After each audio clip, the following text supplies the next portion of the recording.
ಈ ತೋಟದಲ್ಲಿ ಸಾವಯವ ಇಂಗಾಲದ ವಿಚಾರ ಹೇಳಬೇಕು ಅಂತಂದ್ರೆ ಉತ್ಕೃಷ್ಟವಾದಂತಹ ಸಾವಯವ ಇಂಗಾಲ ಇದೆ.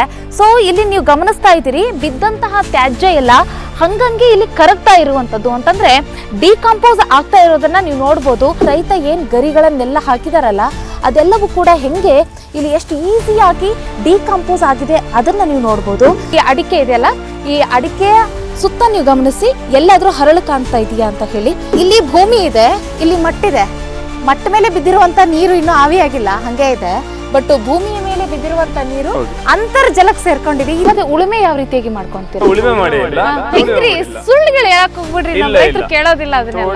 ಉಳುಮೆ ಮಾಡಿದಾಗ ಮತ್ತೆ ವೈಟ್ ರೂಟ್ಸ್ ಗಳೆಲ್ಲ ಕಟ್ ಆಗುತ್ತೆ. ಉಳುಮೆ ಮಾಡೋ ಸಂದರ್ಭದಲ್ಲಿ ಅಡಿಕೆ ಗಿಡ ಇದೆಯಲ್ಲ ಅದ್ರ ಬುಡಕ್ಕೆ ಹೊಡ್ತಾ ಬೀಳುತ್ತೆ. ಇಲ್ಲ ಸಾಯಿಲು ಲೂಸ್ ಆಗಲ್ಲ ಅನ್ನೋದಕ್ಕಿಂತ ಉಳುಮೆ ಮಾಡಿದ್ರೆ ನೆಲ ನನಗೆ ಗಟ್ಟಿ ಬರುತ್ತೆ ಅನ್ಕೋತೀನಿ. ಕೊನೆಯದಾಗಿ ನಿಮ್ಮ ಕೈಗೆ ಸಿಗೋದು ಎಷ್ಟು ಅನ್ನೋದು ಇಲ್ಲಿ ಇಂಪಾರ್ಟೆಂಟ್ ನಮ್ಮ ರೈತರ ಲೆಕ್ಕಾಚಾರದ ಪ್ರಕಾರ. ಕೆಮಿಕಲ್ ಉಪಯೋಗಿಸಿದ್ರು ಕೂಡ ಅರಳುದಿರುತ್ತೆ ಅಂತ ಹೇಳ್ತೇನೆ.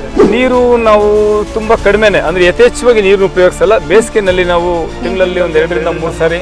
ಇದಕ್ಕಿಂತ ಉದಾಹರಣೆ ಬೇಕಾ?